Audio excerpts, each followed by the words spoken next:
This is Synchronicity. This is Synchronicity. This is Synchronicity. This is Synchronicity. This is Synchronicity. This is Synchronicity.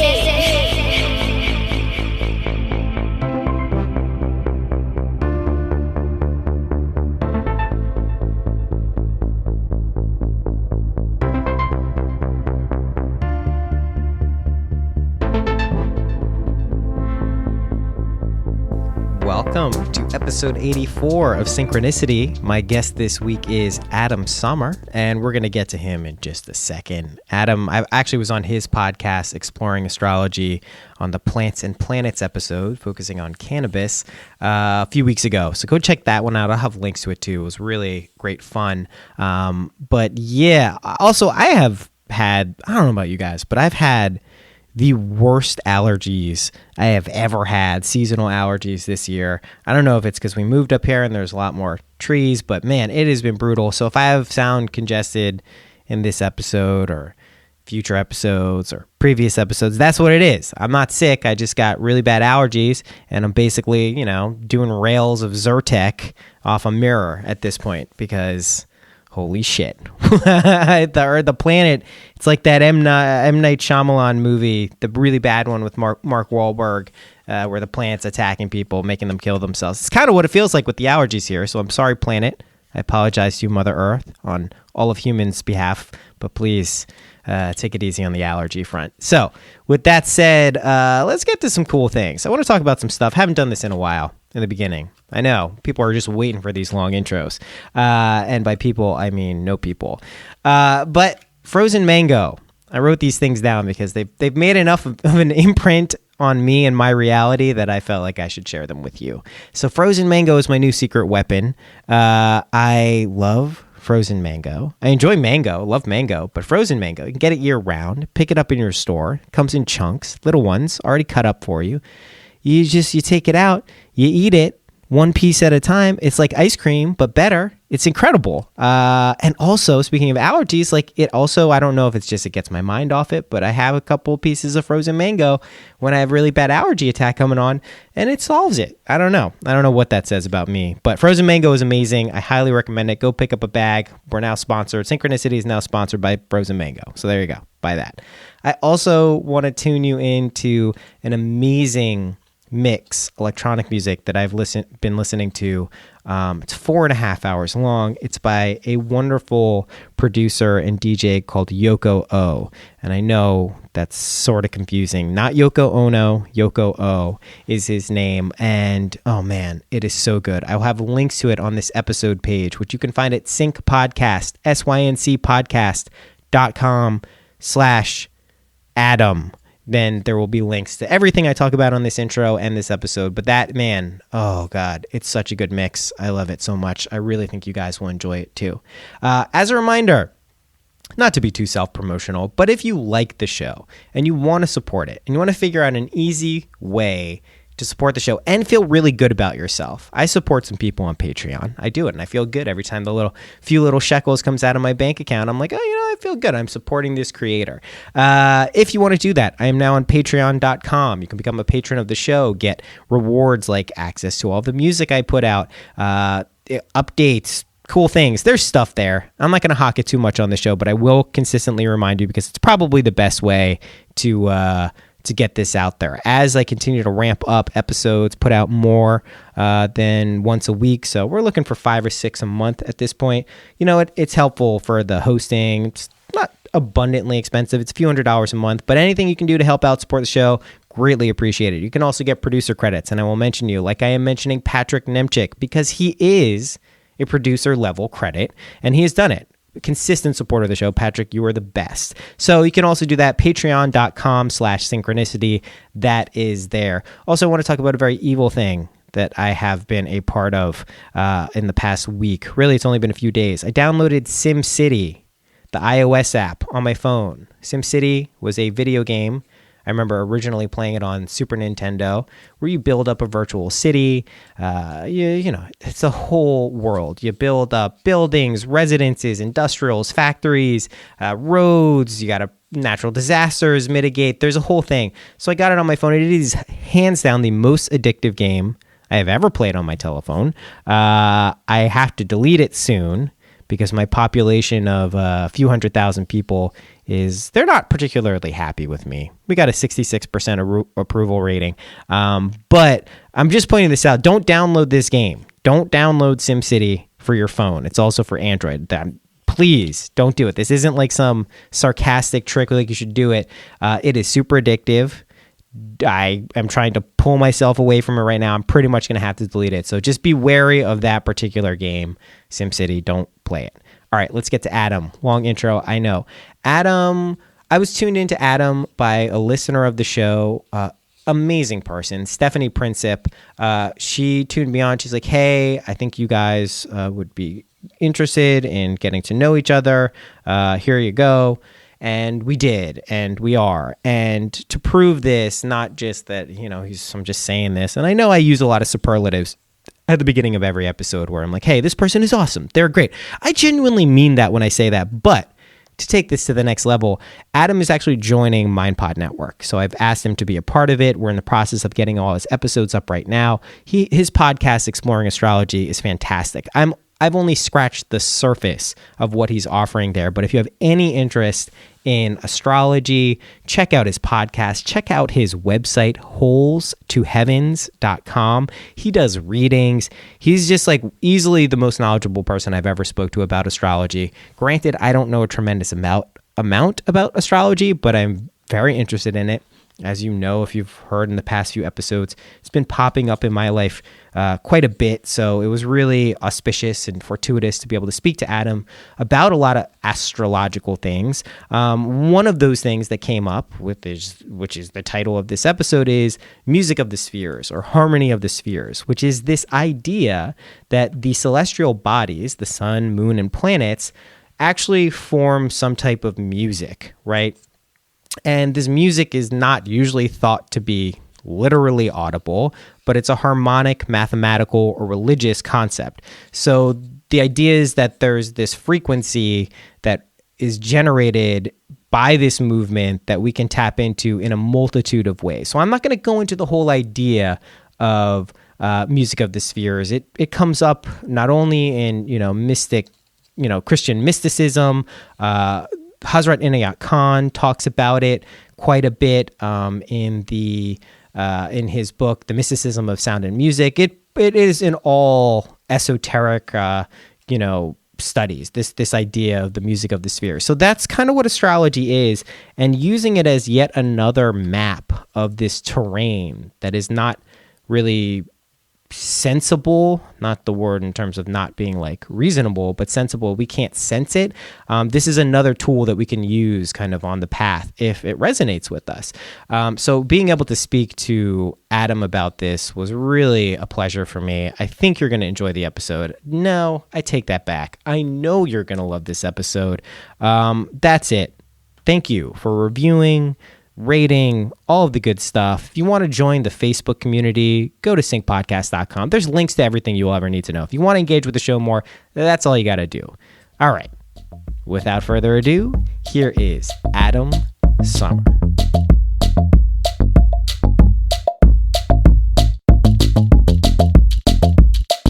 In the past 2 weeks, 3 weeks, and running into the end of this week, really been getting a heavy dose of astrology. And when I say that, I don't mean like I'm really interested in astrology, so I'm seeking it out and I'm reading a lot about it, as a conscious decision. It's coming to me, you know what I mean? I know, when that stuff starts to happen. And so as I pointed out in our episode, I take that as a sign. And I am just fascinated to get to know you better, but also really start to understand astrology a little bit better because, as I read through your website on Holes to Heavens, I love kind of this whole different branching of astrology, from Jyotish to the evolutionary to the archetypal and traditional. And I also like how you refer to astrologers being kind of in the realm of poets, and how this stuff is really a deep connection between our inner and outer worlds, which to me, if I were to break down the driving factor or aspect of the past 3 to 5 years of my life, it's been that connection specifically. Not only knowing that it exists, but really trying to go into it and figure out specifically how we, map that terrain or use some of the resources that we can glean. So, long intro to say, welcome to Synchronicity, man. I'm super happy to be doing this. Well, yeah, thanks for having me. I'm excited. Our conversation was so natural. Yeah. And fluid when you came on my show. I thought it's so. It's what I'm looking for when I have conversations on the pod. So, yeah. And I mean, I've said this before on this, like, in person, it's relatively easy to facilitate a harmonious, flowing conversation.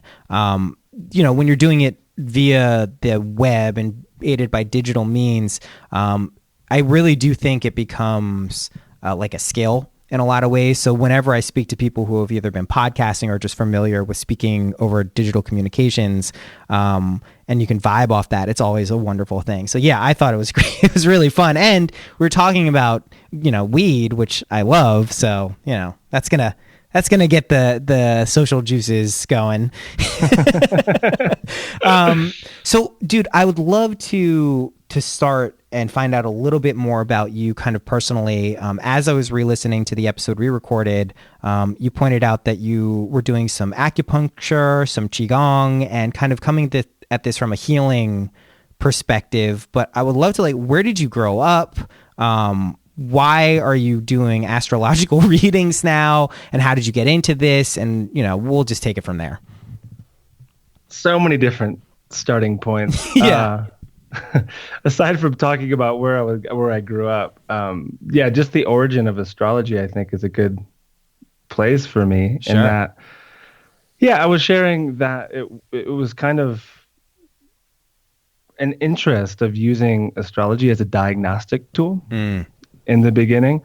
I never did acupuncture, but I did have a practice doing medical qigong with my partner at the time, and she was the acupuncturist, so we would tag team clients in a way. It was it was neat in that sense. But I was never good at taking pulses. The tongue changes so fast. I went to a 5-element school, and so a lot of the diagnosis relates to color, sound, odor, and emotion that you get through intake. And I was pretty good at that, but still there's a lot of variables and it's quite subjective. And when astrology, as you were describing with yourself, as it starts showing up and it ropes you in, I really do think that these archetypes, being that your show is called Synchronicity, you're into Carl Jung, you're already primed for this information. Right. And once that happens, I think there's a place in our consciousness for this ancient system of symbols and understanding time and cycles to come in. And when it comes, most astrologers will say that they didn't seek out astrology, it found them. Right. Which is a huge point, because I think, and we can get into kind of the confluence of the new age and modern movement, and how a lot of people now do look at astrology as kind of like a pop culture thing in some ways, but that there, as you know and I know, even things that surface to pop culture have roots much deeper in actual stuff. But not to cut you off, I'm sorry, I just wanted to point that out. Yeah, no, we can definitely explore that. It's a good topic. And so the first real seed I think that was planted for me around astrology was reading Rick Tarnas's book Cosmos and Psyche. Yeah. Which, for anybody, you got excited when I mentioned it on my show, but for anyone interested in astrology or history, for that matter, that's what I meant to say, but also astrology, it's an incredible book. I mean, I think it took him 30 years to write it. It's a very carefully written look at history over the past 2,500 years through planetary cycles. So like Cool. the Pluto-Uranus cycle, the Saturn-Neptune cycle, and all of this. And he looks at movements within culture, but also huge events that happen politically and this, that, and the other thing. It's amazing. And so I had read that when I was in acupuncture school. And I read the whole book without ever even really even knowing to look at my natal chart. Like I wasn't that interested in astrology, but I was fascinated by these ideas. Right. And then I started naturally meeting astrologers. Moved out to Portland, started meeting a lot of people that were doing this. I'm like, wow, people actually do this. I didn't even know that. It was probably the second or third reading I got. It really affected me. And by the end of it, I kind of realized that it would be an incredible thing to know in the work that I was already doing. So that's where the diagnostic tool part comes in. I see. And so like when astrology started, I'm just going to make this personal for myself, but when astrology started to find you, describe kind of how that worked and what was happening? Was it dreams? Was it just information coming in front of your face? How did that work? Well, it really kind of started with that book, and it kind of was like a catalyst. It was a jack-in-the-box type experience, too, because Rick Tarnas had also written this book called Passion of the Western Mind, which I read in college in a philosophy class. And it's a similar idea where he traces the origins of Western thought, going all the way back to like way beyond Socrates, like going into deep BC space. Cool. And I remember really liking it. I was like, wow, like Western philosophy has always been kind of boring to me. and then reading the book, I liked it. So yeah, it was seeing that, he wrote another book at the bookstore. It was like an end cap situation. And little did I know when I bought it that it was really on astrology. I thought it was something else. And like none of the chapters are entitled with any astrological language in them, really. Right. Like it's like cycles of transformation, and then you get into it, you're like, oh damn, this is all about Pluto and Uranus. This is curious stuff. So yeah, I think it was like kind of surprising in that way. And then as far as dreams, and I was also kind of dabbling around with plant medicines a lot around that time. Which ones? Mainly mushrooms, and I had taken a trip solo to the jungles of Peru. Cool. This is back in like 2003, 4, oh, cool. 5, something like that. Before it was trendy. Yeah, in fact, when I went down there, I thought like no one knew what the hell I was doing. None of my friends, like maybe a few of them had heard about ayahuasca, but yeah, I was always a big fan of Terrence McKenna and stuff, so I was pretty primed to the idea. And just like perusing ayahuasca forums online, I was like, I'm going to do this. I'm going to take a break from school and go down there without knowing Spanish, never having left the country. That's super cool. I mean, I think, I don't have the dates. That's when my mom and my stepdad, I think, right around then, they started going to Peru, well before it's become this cultural trend, for better or worse, although I think it's probably for better in many ways. So can let's delve into the plant friends and allies here. So like what role did mushrooms play at the time? And then I'd love to hear ayahuasca. I've never done DMT. I've never done ayahuasca. I have done mushrooms plenty of times. enough. Not that I wouldn't do them again, but we've had those 9 to 12 gram college trips, which are like what? Oh my, that's like a double heroic. I didn't even realize it. Well, so I'll tell this. I mean, it's So in college, I had a roommate who was relatively shady. I had known him from high school. We were at Northeastern, and when I say relatively shady, I mean like if I didn't know him, I'd be like, this is one of the shadiest guys I've ever met. But he befriended some drug dealer in college who was like really nuts. He was telling me how like his first sexual experience, having sex was on LSD. I'm like, oh my God, like I don't know what that would do to an individual, but he was really crazy. He was like, he had like ketamine, all this. I didn't even know what any of this stuff was. But one day they came in with an industrial sized trash bag full of dried mushrooms. And I mean, like, this is probably legitimately like I don't know, 5 or 6 pounds of mushrooms minimum. And he's like, thanks for letting us do this in your room. I'm like, what? He's like, thanks for letting us keep these in your room. It's like a dorm room. And I'm like, sure. And he's like, just take as much as you want. And I was like, really? And he's like, yeah, like take like an armful. So I literally got to like go in this bag and like scoop up like probably like half a pound of mushrooms or something. And that was, you know, a good semester of college. So at that point, when you have that much, and like we weren't selling them and making money, you know, we'd give them to friends, but like, you know, 9 grams, 10 grams doesn't become such a crazy thing. You know, it's like the time in your life, at least for me, where like we were doing some heavy exploring, you know what I mean? So yeah, that's how those double heroic doses happen. But to shift away from me, I'd love to hear how mushrooms kind of integrated in with the astrological stuff, and then the ayahuasca, of course.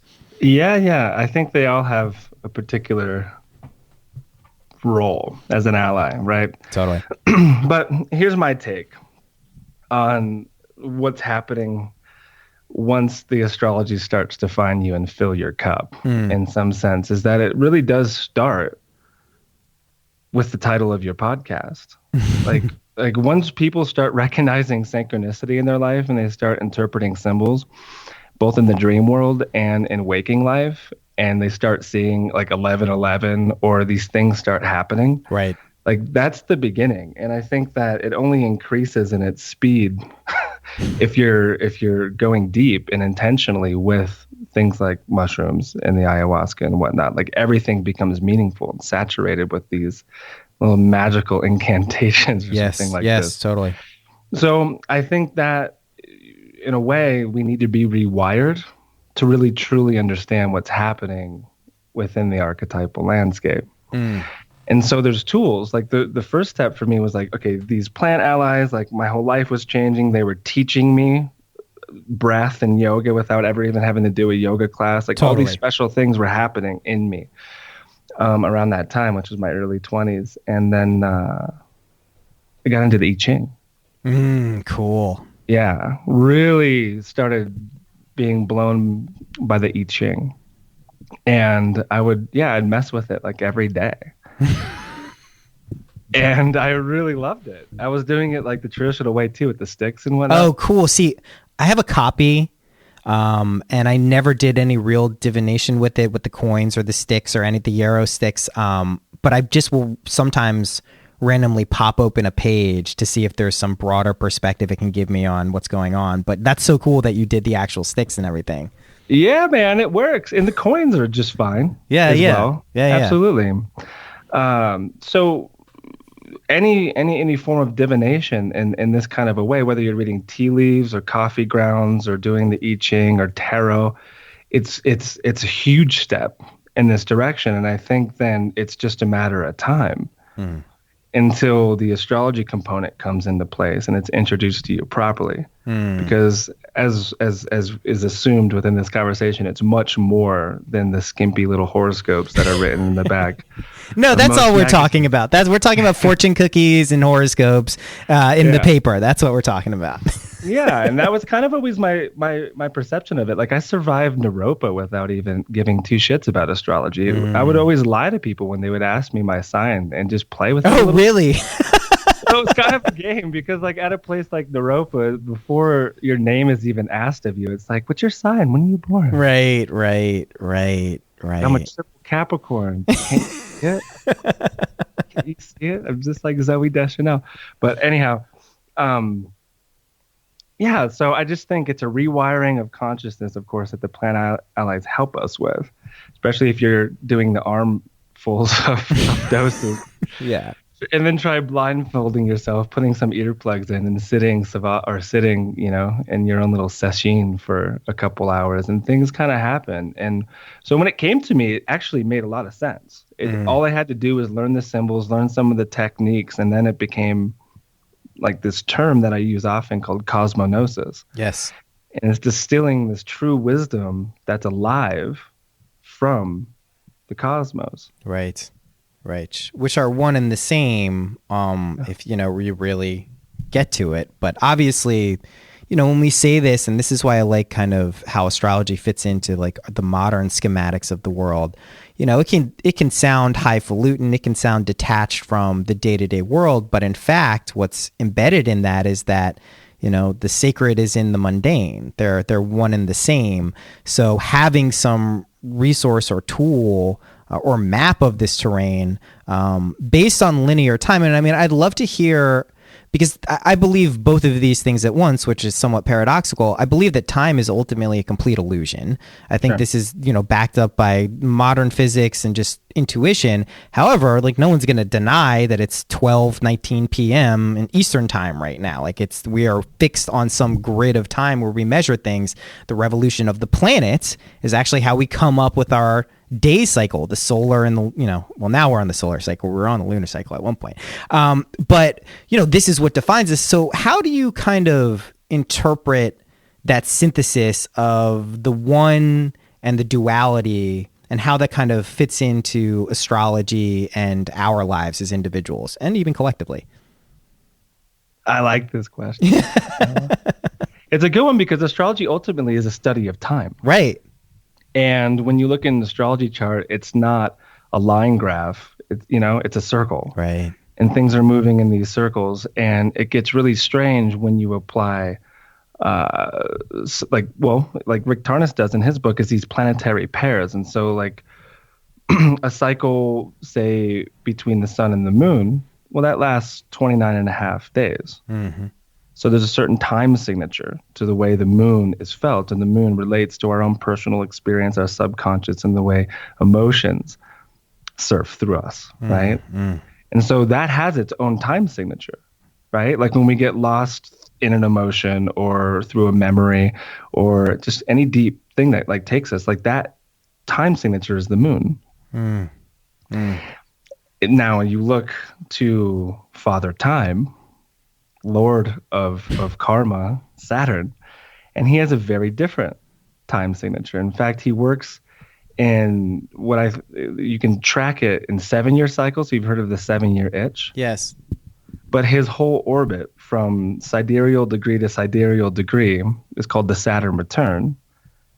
And in my eyes, it begins on our 10,000th day, which is like around 27 and a half. When we're that old, and then it ends on our 30th birthday. A lot of other astrologers would say different, but it's, around 29, 30 is when we have our Saturn return, our first one. Sure. But 10,000 days, not only is it a Tool album, and Tool has a song about the Saturn return. Yeah. But this number is really important because if you skimp it down to hours, like 10,000 hours is that number of mastery. Mm-hmm. If we do something fully for 10,000 hours, like we should be pretty damn competent with that activity, right? Right. Well, that's also what Saturn relates to, is mastery over 3-dimensional space. And so when we think about the Saturn return, we should, well, not necessarily be a master in like the grandest of senses, but hopefully a master over ourselves to a good extent. We know what our dharma is. We know how to take care of ourselves. We're an adult. We're grown up. We're not living in our parents' basement. All that kind of stuff. We should have grown up around age 30, hopefully. Hopefully. Yeah. Right? Cultural influences and circumstances aside. yeah, totally. But like when we're talking about the soul and the spirit and like this idea of maturation, and so that time signature, and both east and west with Saturn, he's Lord of Time. That's how things work. And I think that in developing things like patience, say with MindPod Network, like you can look to the origin point, like the first time you put a podcast up for this, and you can cast a chart for it. Oh man, I want to do all of this. Yeah, if you know the date, I would love to do that for you. It'd be really fun. And then my point though is like you have that chart. Well, in 7 years is the first big test, or maybe like a trophy ceremony to the creation of this. And that's also true in relationships. Right. Like the 7-year itch. That's where that term comes from. Right. Not a lot of people in our generations make it past the 7-year mark. Yeah, I mean, because it's probably a pretty big transitional period, and we can talk about kind of the broader cosmic scene that we find ourselves in right now, not just 7 years, but yeah, I mean, I don't find it surprising that people have a harder time staying emotionally, psychologically, and just kind of spiritually involved over a significant period of time, especially as, I don't know about you, but it feels like reality as we know it is not functioning the way that A, we were told, or B, maybe how it has been in the past. Who knows, but it certainly seems like we're in a very cosmically significant transitional period. And I often think about, does everyone feel like that? Does every generation feel that this is the most significant transitional period of, and maybe that's just a metaphor for life and living life, but new media and communication certainly seems to have amplified some of the crazy shit that's going on. So I love this idea though of time signatures and the interplay of planets. I mean, it reminds me of one of my favorite concepts, which is the music of the spheres, right? Which is literally these patterns and relationships that exist. And I think one of the coolest one I've seen, it's like a GIF that is always on Facebook and social media, is the Venus transit, where they map out the linear one and it forms this amazing geometric pattern. The 5-pointed star. Yes, exactly. Exactly. So all of this stuff, a lot of people look at this. For me, it's weird when people look at all of this stuff and these patterns and the numbers and the influences and disregard it as kind of like, oh, well, that's just how this works. There's no other significance to it whatsoever. This is just something that happens, like astronomy, for instance, right? There's not a lot of added psychic matter that goes into astronomy. It's an empirical study of the movement, and that's it, and kind of the relationship between. So what would you say is kind of the major, and you pointed this out in the other one too, that at a certain point in time, astrology and astronomy were inexorably linked. They were together. What do you think happened? What, I'm sure in some ways, what happened, and what is kind of the difference that you see in the approaches to astronomy and astrology at this point? Sure. Yeah. I think, I wasn't around back then. I think it was a slow transition, but it was always my assumption that it was the church that made astrology duck beneath the surface for 300 plus years or whatever it was. But I've seen in other sources and heard people talk about this, colleagues of mine, that it was really science, reason. That's also, there's still remnants of those viral memes in me even. Like when I think about certain things astrologically, like certain techniques and whatnot, I'm like, how is this even possible? But it's, like as Terrence always said, like life is stranger than we can even suppose. It's so true. And that's what astrology is to me. It's like a relationship to the mystery. Like I don't need to apply my left brain too much to the magic that constantly is coming through these charts and my work with clients and whatnot. And so, that happened around the age of reason, the scientific revolution and whatnot, I think was like a huge blow to not just astrology, but to all esoteric traditions. Right. And so it's slowly been making a comeback. Strangely enough, I read this article that made a really good case for pop astrology, that in the turn of the 20th century, when it got really big, like the idea of like the sun sign horoscope, like that hasn't been around forever. Right. Like people focusing on sun signs, like as far as I understand in Vedic astrology, like the sun sign thing isn't even that big of a deal. They focus more on the nakshatra of the moon. That's exactly right. For my Vedic reading, I have a whole book from the lady who did it. She sent it to me. It's this like huge book on just that, the moon's influence. Yeah. Yeah, which is a different zodiac altogether. It's 27 signs, not 12, because the moon moves through one of these nakshatras every day. But anyhow, it's somewhat of a new concept, but this guy, I forget his name at the moment, just made a really strong case for pop astrology and brought it all the way to the present. And when it comes down to pop astrology, the only person that I can really like tolerate and bow down to is Rob Bresney. And you've probably read him before. He's in over 2,000 publications across the world, his little horoscopes every week. And he's a great writer. He's the guy that wrote Pronoia, if you've seen that book around. I haven't. It gets around okay. I think he's in New York too. He's in your town. Rob Bresney? Rob Bresney. Yeah, he's in the back of like the local Boulder Free Weekly paper. And Like I'll still read it every once in a while just because it's so clever and he's just it's kind of like a Tom Robbins type satirical flavor to it, right?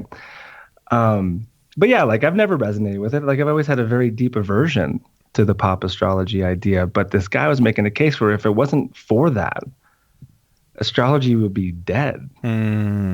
That's a really good point. Yeah. Because that was my first and probably many other people's first introduction.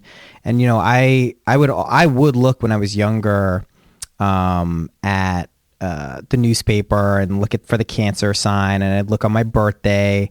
And like I mentioned in the other one, my dad is into astrology. Right. My mom even would send me, you know, when it's my birthday, the astrological stuff. And it's something that still was there and around and we had access to. And I think I even remember having like a yearly astrology book when I was younger, like 12 or 13 or something. So it was there. And that's a really good point that maybe in a very kind of saccharine or diluted form, but still it could be a gateway for people. Yeah, that's a really cool point.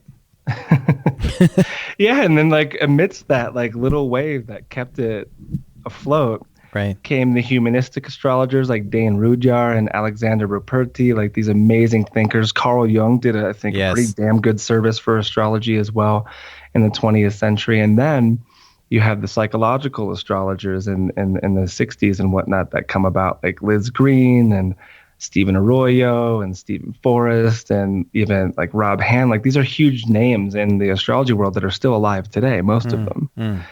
And it was like a fusion between like Jungian psychology and spirituality. Yes. This is amazing. This is yes. Continue. And that's I mean, that was the first stepping stone I had into it. Very specifically, evolutionary astrology is the branch of the astrology tree that convinced me of the efficacy of astrology, and it was through Pluto and the nodes. Like this guy Jeff Green wrote these 2 books back in I think the 70s or maybe early 80s about Pluto, and it's some deep shit about like the soul's intention to incarnate, to experience these specific traumas. That's my shit right there. That's literally another thing that's been popping up in my life is I found myself saying it, and I very rarely have the balls to go out on kind of a spiritual limb and say something like, hey, I think we're here for a reason. I think this is what we should be doing. Try to remember what it is. And I found myself saying that repeatedly over the past like month and a half. You know, whether I've had that idea in my head or not, I typically tend not to vocalize those things.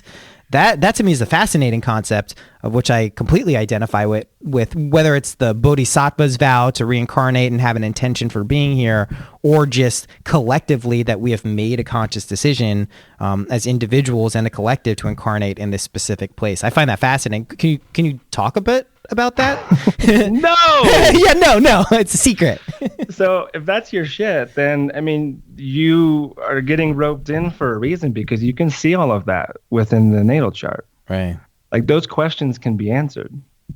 Oh, like man. what is the soul's purpose? What is my biggest fascination with astrology, it was then and it always will be, is the stories of our lives, which relate to the nodes of the moon that create eclipses, and it's also a damn dragon. And I've always been fascinated by dragons. And so the nodes of the moon are just the most mind-boggling points, and they're not even visible in the sky. All it is the intersection between the path of the moon and the sun. And so there are these invisible points in Vedic astrology. They call them shadow planets.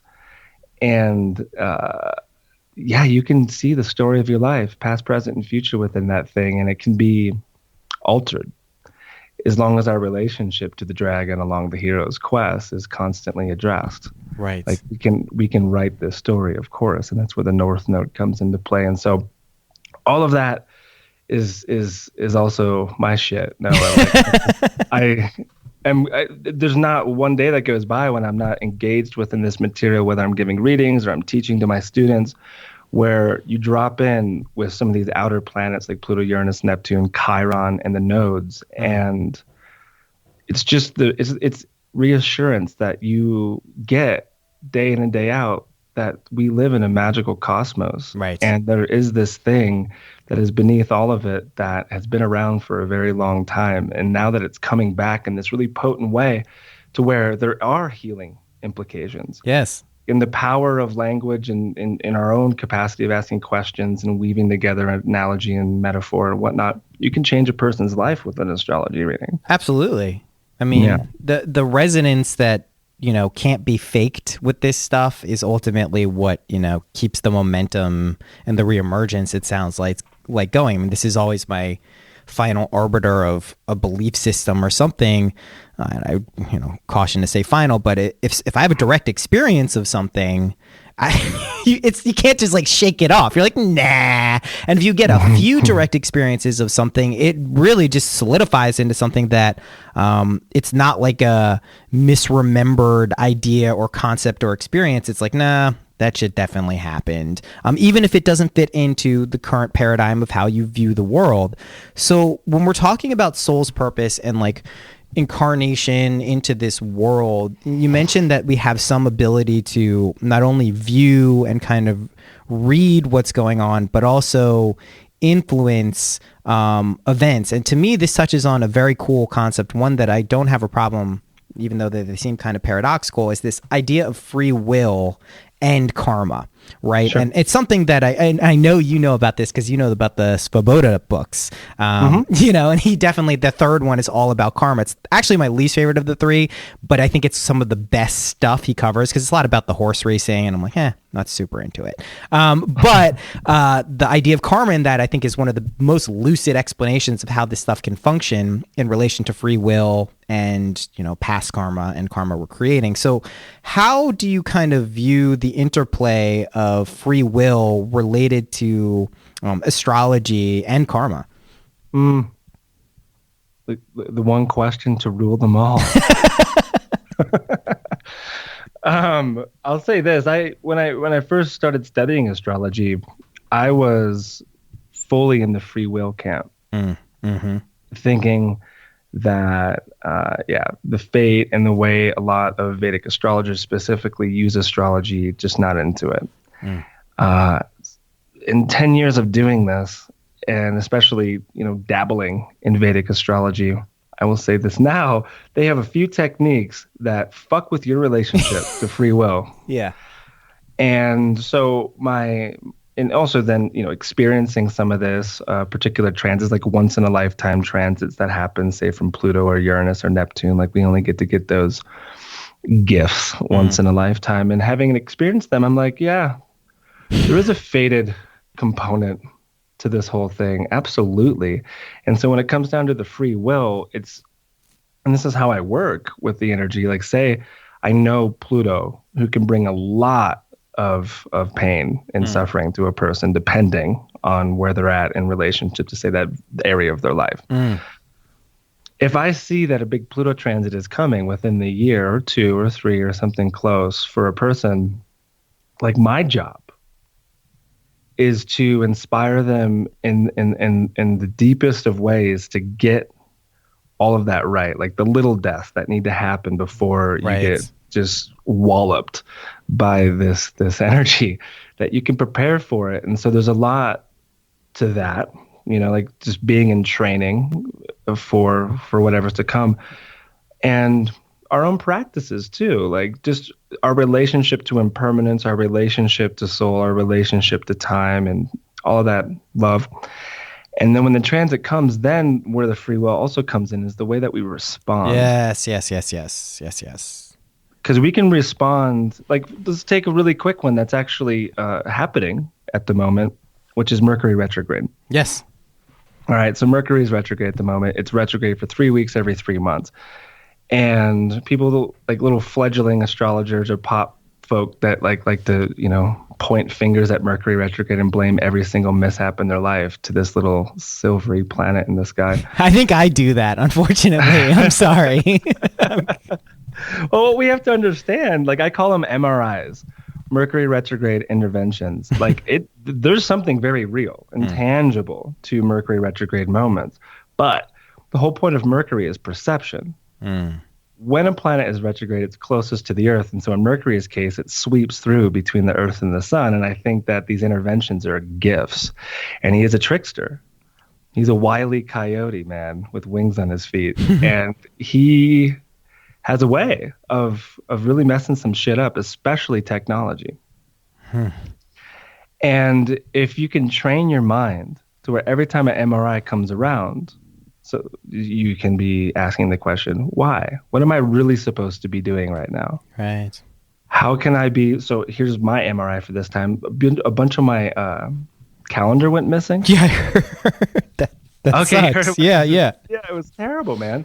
And so, yeah, a handful of readings, appointments, and other ways just went missing. And so I kind of rely on my calendar. I don't tend to remember things a month out. And so when it comes around to that time, if it's not my calendar, it doesn't exist. Totally. And I was just getting sideswiped by these missing appointments. It was really intense. And, well, the lesson was pretty simple. Get a real calendar, Adam. It's good. Yeah, it's an easy solution, actually. Yeah. Get something to write in. When was the last time you did that? And so, yeah, I went out and got a journal with a calendar in it, and we're good. Yeah. But yeah, so these things happen. So that's a micro example, but you take it on a macro with like those transpersonal planets like Pluto, Uranus, and Neptune. It's a little bigger. We're talking about life-changing events. And so if we can ask the same question, like why is this happening right now? And if we can find an answer quicker, then we're going to be better off. Right. Like the transition, the healing, the mending, the regeneration is all going to be much swifter if we respond in a good way. Right, which is, ultimately when shitty stuff happens, shitty in quotes, or negative experiences, I mean, no one likes to hear this when they're going through them and caught in it, that, this is an opportunity for transformation and for growth, and, recognize it. And when you're in it, you're like, fuck this. But if you, like you're saying, you have some inkling that this could be a transformative event, even if it's not comfortable, it changes our relationship to quote unquote negative events. And it doesn't mean we're going to go through them joyfully. Like, if someone close to us dies who we love, we're not going to be ecstatic and happy like a lunatic, but we can have the seed of perspective that can grow with the passage of time to appreciate what that actually meant for our lives. Because you alluded to it, the story of our lives is a very poignant idea. I recently went to this Life After Death talk with Alex Gray and Dr. Raymond Moody, who wrote Life After Life, and the near-death book. Yeah, super cool dude. And he's older. I think he's like 82, and he's very scientific and empirical. He does not really go to Speculationville very often, at least not publicly, because that's not his prerogative. However, you can tell he's someone who clearly understands the relationship between spirit and the world. And one of the things he said that I thought was fascinating is what he thinks our 3D reality is essentially a background for us to play out our stories, which is generated by spirit. And that's for us to learn and interpret and appreciate, relationships, ideas, concepts, things like that. And he really views this as a kind of shared collective backdrop that we're all kind of like, hey, we agree that this is real. So now let's play out all of this other stuff that we need to work through. And I love that, kind of what you're saying here with the astrology stuff is, some of this gives us some insight into the stories or kind of energies that may be moving around us and influencing us. And I mean, this is the whole as above, so below, as within, so without idea. So yeah, I love this, man. And like, all right, let me ask you this, because I can't believe we've already done 40 minutes. What, we got another half an hour in us, I think. But what would you say for someone who's listening to this and they're like, I'm interested. You've piqued my interest in kind of the different ways astrology works and the different levels of it. Where would you recommend someone start in terms of understanding this for themselves, or getting some, a boost in this direction? Get a reading. Yeah. I think getting a really wonderful astrology reading is the end. And then once that's there, for example, when I do it, I record it, I send them their charts, and so it lives on. They can always re-listen and see the charts and whatnot. And then, there's some self-study. There's book recommendations that I could offer. And my own podcast. Like my own podcast, I think is entertaining without even needing Totally. to know astrology that much. But there's hundreds of them. I think there's over 300 exploring astrology podcasts at this point, and so that's another thing. Yeah, you've been doing this for media. 8 years, right? I mean, that's pretty fucking awesome. That's really committed. Cool, well, yeah, I mean, it's obvious, you know, in speaking with you that this is something that is very important in your life, and it's not just on one level. It's not just like an intellectual thing. It's something that resonates deeply, which I always love connecting with people who kind of have found their zone for this period of time. And I just love that this idea of, you know, one of the cool things, since I just moved to the Hudson Valley and we can actually see the stars now, which is incredible. Like I actually, for the first time that I can remember, you know, from living in cities but now here, I can see the moon move across the sky as I take my dog out every night. So like when you say that it moves through very quickly every day, like I actually know what that means now, because I'm like, oh, the moon was over there. Now it's behind my house. And it's anyone who hasn't done it in a while, if you can, just go out at night on a clear night and look up if you can see it. Like that's people have been doing that since people have been people. Like it's an incredible experience to know that. You know what I mean? And it really does put you in touch into this kind of cosmognosis, as you put about. Speaking of that term, could you define that like a little bit further in terms of what that? It's obviously a very broad and cool term, but could you give a little more perspective on what that means to you?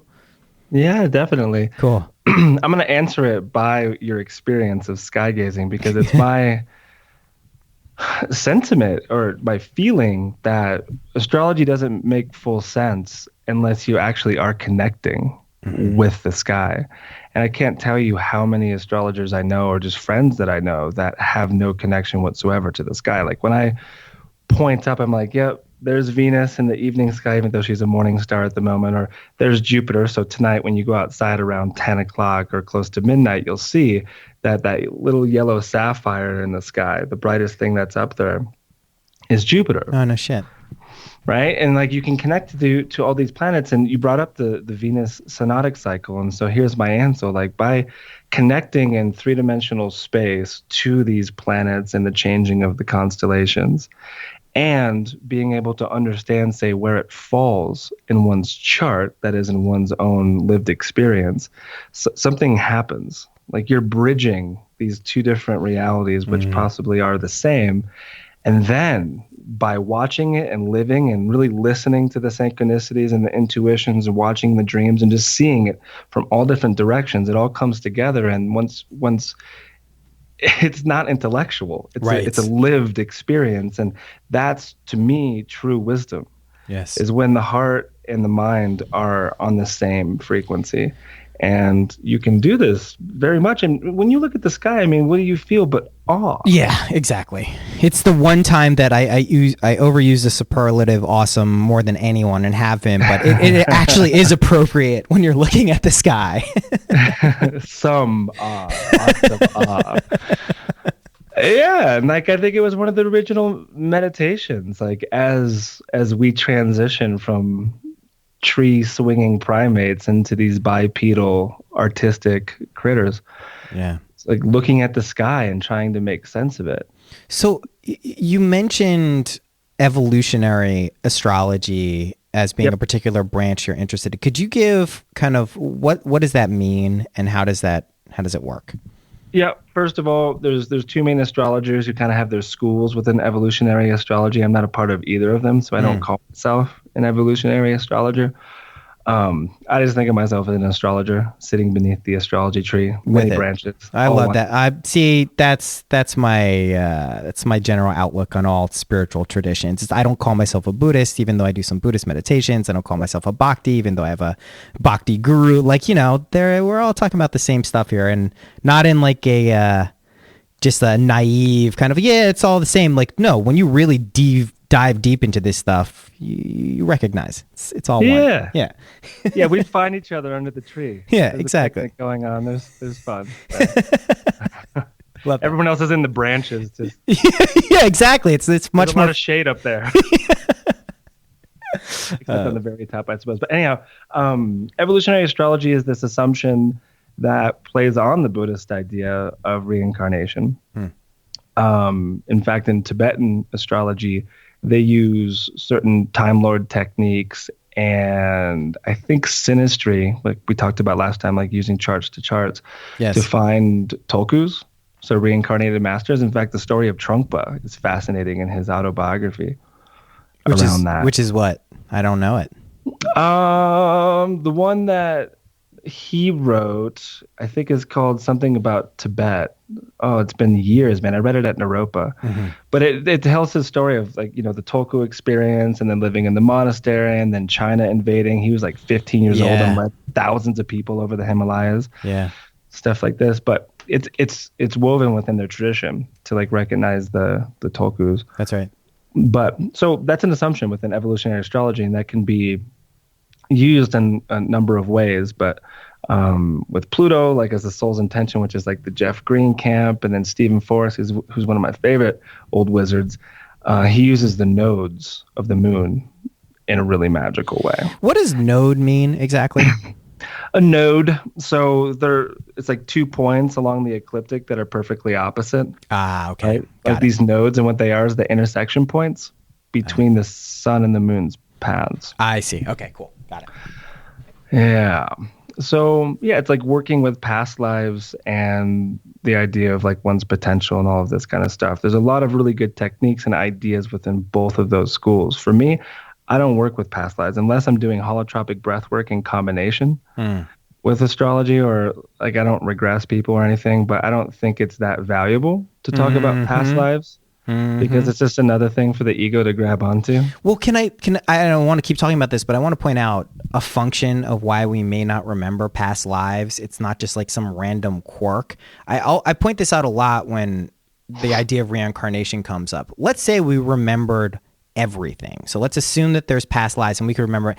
That would be horrible. Can you imagine having to remember your last death, your last 1,000 deaths vividly in detail? Like, no, like that's not something we want to be, you know, if you're a Rishi and you want to be an enlightened master, go for it. But I mean, most of us are probably not prepared, you know, as evidenced by some difficult trips, that we want to be remembering in full, you know, are full of effulgence and memories. So I do think there's a function for that too. It's not just like some convenient thing that people can point to and be like, well, yeah, why don't you remember them? And it's like, well, maybe there's a linearity or an unfolding of this, that there's some significance there. But yeah, okay. Sorry to cut you off. I like that. Yeah. I like that. And I don't know if you're familiar with Sri Aurobindo. Of course.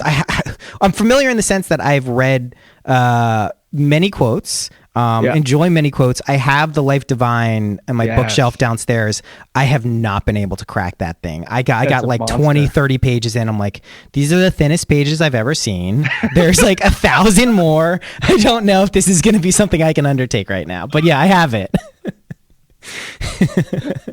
I completely understand. I feel the same about Finnegan's Wake. It's kind of it's a similar thing. It's daunting. It's daunting stuff. But yeah, he, being from India and all, this isn't an astrology quote or anything, but like there's this idea that comes from him. I might have got it from that book. I don't know. Or maybe it was just a quote that I saw online. Right. But when past lives come up, they come up for one reason, and that's to be extinguished and the karma burned out of them. You know, I butchered the quote, but that makes sense. Makes sense. Yeah, that's the idea. And so, like in the very beginning, because I was very influenced by this branch of astrology, I would talk about it, and then it never felt right in my body when I would do it. And then I started noticing that the only thing that people were remembering, a lot of my clients, were the fictions that we would play with around their past lives. And I don't think that's necessarily that helpful, right? Because they're just holding on to another story. It's like this story in this life is enough to work with because the stories are illusory anyway. Yeah. And if you put another story to it, you're like, oh, exactly. I'm this way because I was Jack Kerouac in a different way. That's why I like wine so much. Shit. Dumb. What an excuse. Yeah, that's really funny. I mean, it's really true too. I mean, I haven't done any past life regressions. I believe in past lives. I've talked about this on a few podcasts. I have a very confident feeling that in one of my more recent past lives, I was probably a woman, just because there's some aspect of the feminine that I notice many of my male peers cannot tap into. I noticed this especially when my son was born. Like as soon as he was born, like holding him and like, you know, making him feel secure, it was like such a natural thing for me it just felt like I had done this before. So I do believe in it, but it's not something I actively explore or dwell or focus on, precisely for the reason you're saying. Like can you imagine if we all had access to our previous stories and lives, and like how the ego, like you said, would just play with that and love that? Like, I mean, that is just a pitfall made for everyone. So I totally get that. Yeah, like just to look at the other side in the argument, because there are a lot of astrologers that are weaving the two of them together. Right. Like one of my ex-students does regression work with astrology, and I think it can be really powerful. Right.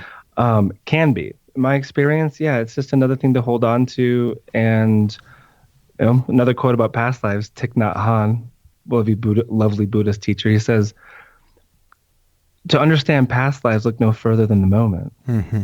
Like it is here. Like no matter if we're going to create a past life fiction or just focus on what's going on in the moment, when you're looking at an astrology chart, for example, I don't think it matters. And I think it's actually more powerful to be addressing what's actually surfacing now instead of going backwards. Cool. I have something that's so fucking right too. I mean, that's the essence of everything right now. I mean, it's why Ram Dass wrote the book Be Here Now. I mean, it's literally, that's it right there. Can you talk a little bit about archetypal influences related to planets? And I think I saw when you were recommending Tarnis's book, Cosmos and Psyche, it immediately made me think of Psyche and Matter, which is a book by Marie-Louise von Franz, who is Jung's main translator.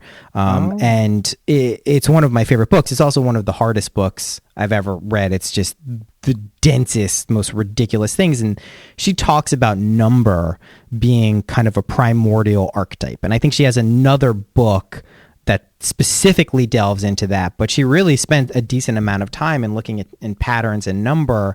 And it's clear when you're looking at astrology that numbers are involved, right? We're talking about degrees, we're talking about relationships and patterns. So how do the archetypes manifest within astrology? Within our lives, I mean, they're multivalent. Right? Like take a planet like Mars, for example. You ask how, as an archetype, that might manifest. Well, every single time you pick up anything made of iron, or if you work out with a kettlebell or something like that, like that's Mars. Every time you eat a beet and poop red, that's Mars. Every time you get into a conflict with someone and you want to hit something, that's Mars.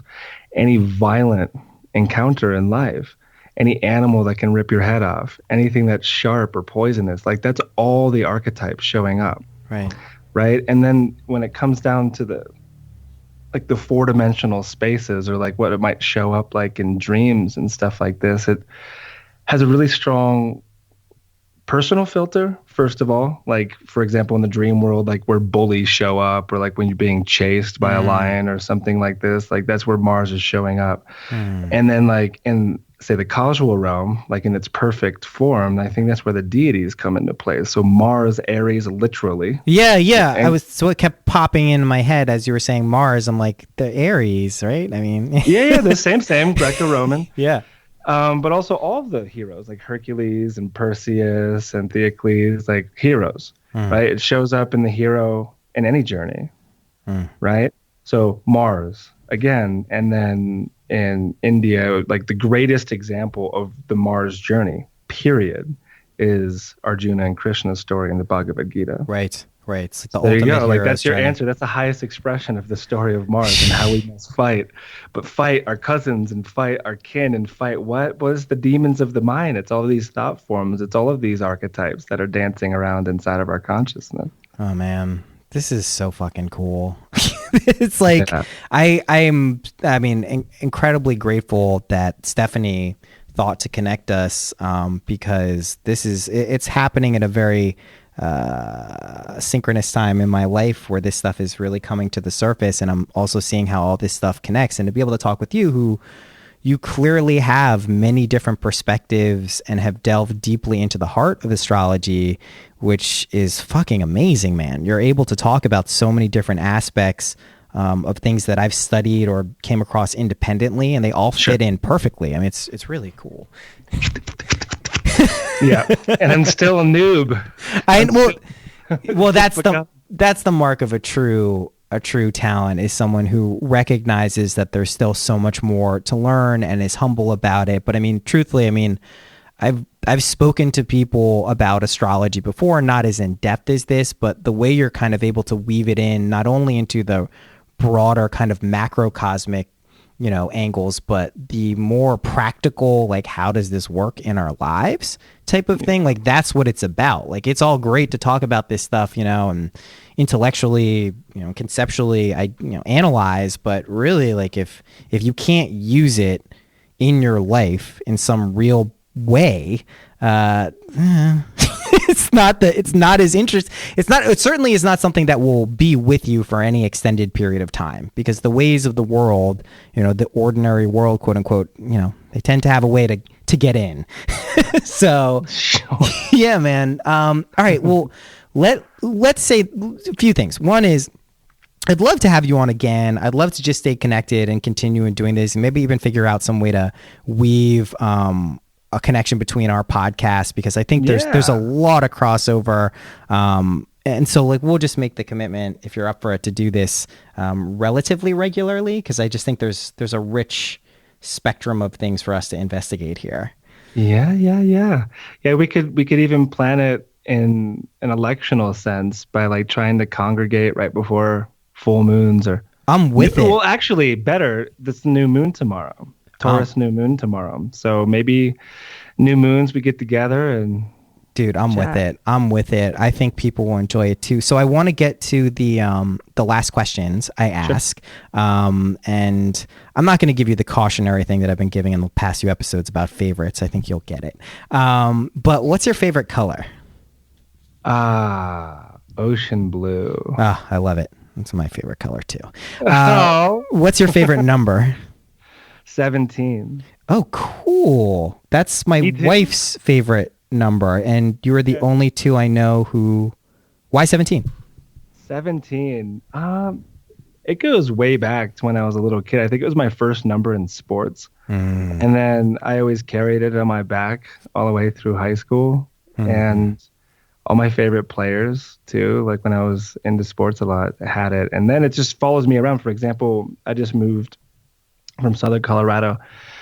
I was living in the San Luis Valley close to Crestone, and the highway that goes straight through this huge valley is Highway 17, and it's also called the Cosmic Highway.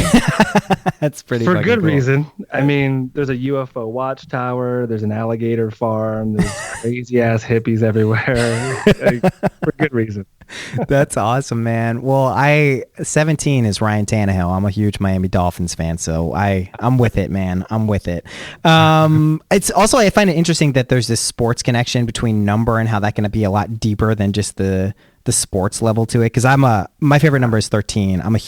My sports hero of my entire life will be Dan Marino, and he's number 13. Okay. And there's this whole connection there. But I was born in Miami. Were you? Well, Fort Lauderdale. Or you're not a Dolphins fan? I'm not really a football fan, but I know who Dan Marino is. It's a terrible sport. It's a horrible bane upon society. It's fun. Oh, it's incredibly fun. But I mean, I love it to death. I truthfully, it's like eating bacon or something.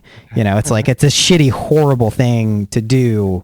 But whatever, man, you love it as long as it's yeah, I actually don't love bacon, so I trade football for bacon. There you go. What is your favorite animal? Dolphin.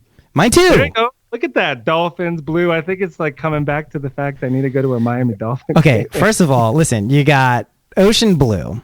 You got number 17, Ryan Tannehill, starting quarterback for the Miami Dolphins. And you got dolphins. I think you're the only other person to date who has shared my favorite animal, which is dolphin. I'm with it, man. Okay, last question. What's a practical tip you could share with people listening that has helped you in your life? Practical tip. I think that, and this is the case with any practice that you might have, instead of thinking that you need to set aside time in the day to do it and create expectations and intensity around that little notch within your day, you figure out a way to live it to where it's always happening. Right? Like for me, this is, you're on the computer a lot too. Like I can't sit, for example, in front of the computer for longer than an hour or so. It's really hard for me. Totally. And so every time I step off of the computer, the first thing that happens is I adjust my body. I got bars and rings and kettlebells like all around me, my yoga mat, and I just do kind of like interval training, like 10, 20 minutes. Yes. To like get fully back into it. Walking is huge, and like always stepping away from this because there is a lot of powerful energy coming off of these machines. Totally. And like it has to always be cleaned out like throughout the day. And so it's a powerful thing to always have it on your mind. It's funny you say this because literally once we hang up here, I'm going to go jog because I do that after I sit down. It's something I feel compelled to do because got to get it out. Cool, dude. Good. Thank you so much for coming on. Let's talk via email about setting up some regular thing about how we could do this because you are awesome. You're awesome, Noah. I'm glad you think so. This is good. Yeah. Cool, man. Well, we'll be in touch. Beautiful. Have a great day. You too, buddy. Ciao. Peace.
thank you for listening past the music. That song, which you may have noticed is also the intro for the past few weeks, is something I started exactly a month ago for Creative Evolution, which has been the course. We've been in a beta run of the course, which is designed, I created this, to help you start and maintain a creative practice. And we're wrapping up, as I record this on Thursday, May 11th, we're wrapping up the last live discussion that we did for this beta group of people. We had about 20 people taking the course.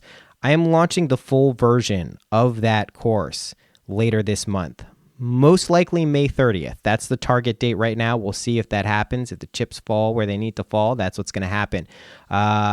I'm going to have plenty of opportunities and put it out there for people to sign up. It's going to be a general sign up. There's going to be a limited number of seats and spaces available because I don't want it to get too big, so I can't manage it and give the time that's needed to the people who are signing up for it. But I'm giving you, as a listener of Synchronicity, kind of first crack at it. So I'm just mentioning that now. This song I started a month ago, finished it. This is the finished product. I'm relatively happy with it. I hope you enjoy it.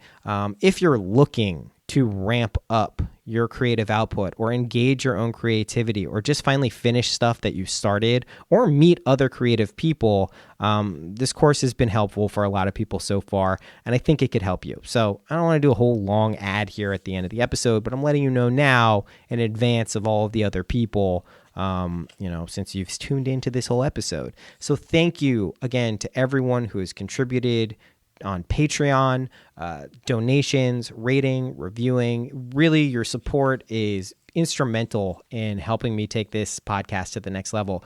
We have some really, really fucking cool stuff coming up, especially if you're on the East Coast. I don't want to get too ahead of myself, but there is a New York City event shaping up, fairly sizable, in New York City, mid-August. I will give you dates and details as the time comes. But yes, thank you to people who have supported this show. You're awesome. I really do appreciate it. And I will see you next week.